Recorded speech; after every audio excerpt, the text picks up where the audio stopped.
Today's your wedding. Yes. Sa kayo kakasal, sir? Sa church po, sa Inanan Nagita. Ayun. So, nandito tayo ngayon. Nag-visit tayo sa ating location. Kasalukuyan, nandito yung ating groom and bride-to-be na ikakasal. Nandun sila, nagkukuha ng pictorial doon. Kalalabas na ng guest sa Luntian Loft and nililinis ng nila ating Carmen. Kung may interview natin mamaya si sir, nagpipictorial sila doon. Tingnan natin, tapos mamaya-maya may papasok na guest, no? Dito marami silang guest. So, tingnan muna natin kung paano ginagawa sa Luntian Loft. So, actually, yung guest natin dito, 2 days sila, May 9 and 10. Ngayon yata yung wedding nila. Ate Carmen, kamusta na sa baba? Naglilinis. Sayang nga, nakita ko paalis sila eh. Pumaparada ako kanina eh. Ganon. Ayan. So, marami pang kalat, ano? Ayan, and nililinis. Jose! Boss, Jose! Ba't ang aga nag-check out? Oras na ba, sir? Alam niya, baka po, sir, meron po po. May pupuntahan pa. Baka naman tinakot mo. Hindi naman, okay. Oras na ba, sir? 10:30, ano lang eh, magi-11, quarter to 11. Ilang sasakyan sila dyan kanina, no? Nag-enjoy naman daw. Ayun lang, siguro may lakad pa sila. Pero maganda yan, at least may time tayo para linisin natin, no? So, nililinis na. Ito, pakita ko sa inyo, may mga leftover food. Yung check-in ng guest is 2 p.m. Okay, pero since maaga nag-check out, kagaya na nangyari dati kay Sir Bong Nagal. Hindi maaga pong nag-out yung guest.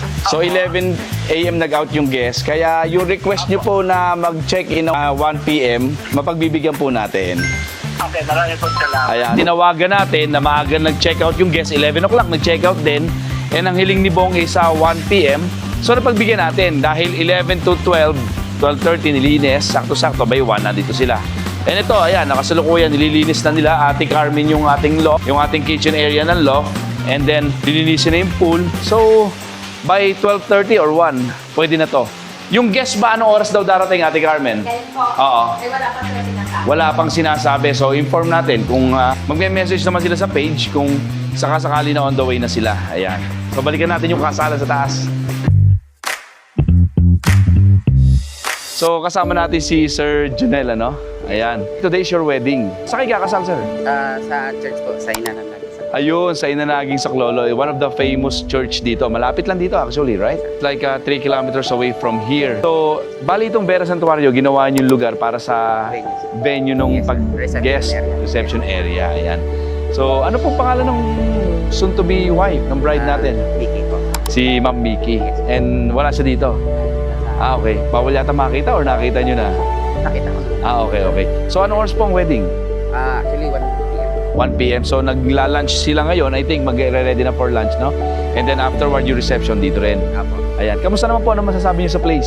Okay, sir, yung place, spacious siya. So, okay Oo. naman. Ambience.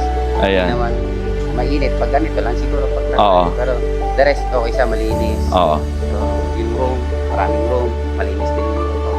Yun. Overall. Thank you. Saan niyo po nakita yung Vera Santuario?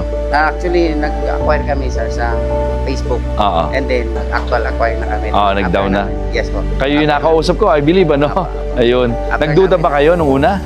Hindi naman, sir. Okay naman. Kasi nung time na pagpunta namin dito, very accommodative naman din Si Ate Carmen, sila Jose. Yes, po. Ayan, oo. So, tinulong naman nila kami, pinaliwanag. And then, kayo na nakausap after. Ayun. So, salamat sir at kahit busy kayo, napaunlakan nyo kami sa inyong wedding and thank you for choosing Vera Santuario. Yes, sir. Post ko sa page to, okay lang po ba? Okay lang naman. Ayan, si Sir Janelle po. Junel. Congrats, Sir Junel. At Thank you, sir. congrats kay Ma'am Mikey sa inyo at sa inyong mga guests dito. Continuation sila ng photoshoot. Pipicture naman yung kasama yung mga groomsmen, tapos yung bride and everything.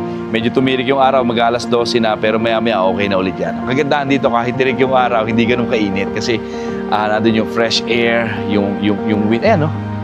Tirik yung araw, pero hindi siya ganun kainit. Okay, lalo na mamaya, sa umaga at sa pahapon. Nakakatuwa dahil maraming ginaganap na wedding venue, wedding reception, place to stay para sa kanilang wedding. Talagang mas nakikilala na ang Vera Santuario bilang destination ng kanilang mga activities and events.